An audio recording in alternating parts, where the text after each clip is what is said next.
Iran पर अमेरिकी और इजरायली हमलों को अब 1 महीना बीत चुका है। ट्रंप की वो योजना जिसमें दावा किया गया था कि 72 घंटों के भीतर ईरानी शासन गिर जाएगा, फिलहाल सफल होती नहीं दिख रही। लेकिन इस युद्ध की आग ने दुनिया की रगों में दौड़ने वाले तेल और गैस की सप्लाई लाइन को झुलसा दिया है। ईरानी सेना ने दुनिया के सबसे महत्वपूर्ण तेल मार्ग हॉर्मुज जलडमरू मध्य यानी स्ट्रेट ऑफ हॉर्मुज को लगभग ठप कर दिया है। आज वहां 3,500 से ज्यादा टैंकर फंसे हुए हैं। ईरान अब चुनिंदा देशों के जहाज़ों को निकलने के लिए 18 करोड़ रुपए प्रति जहाज की वसूली कर रहा है, जिसमें भारतीय जहाज भी शामिल हैं। जिन्होंने बिना इजाज़त निकलने की कोशिश की, उन 20 जहाज़ों को ड्रोन और मिसाइलों से राख कर दिया गया है। क्या आपको लगता है कि इसका असर सिर्फ पेट्रोल डीजल की कीमतों पर होगा? शायद नहीं। संसद में प्रधानमंत्री मोदी ने इस संकट की तुलना लॉकडाउन से की।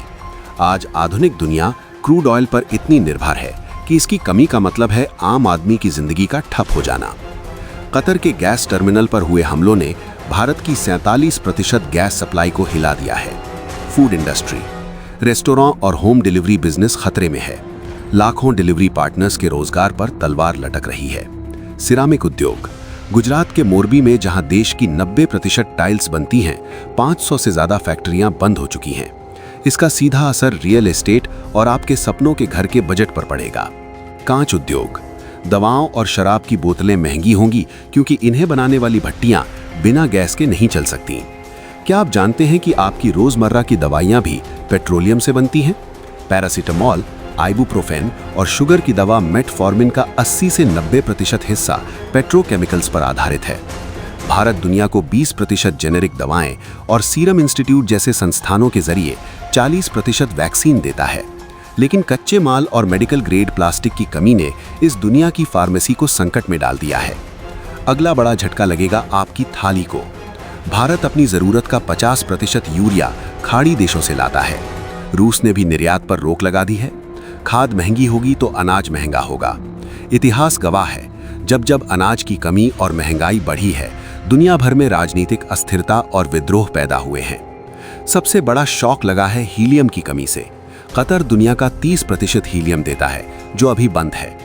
इसके बिना अस्पतालों की MRI मशीनें काम नहीं कर सकती। स्मार्टफोन और AI, 5 नैनोमीटर से छोटी चिप्स बनाने के लिए हीलियम अनिवार्य है। सैमसंग जैसी कंपनियां उत्पादन घटा रही हैं। साल 2026 में आपके मोबाइल, लैपटॉप और ड्रोन न सिर्फ महंगे होंगे बल्कि उनकी कमी भी होगी।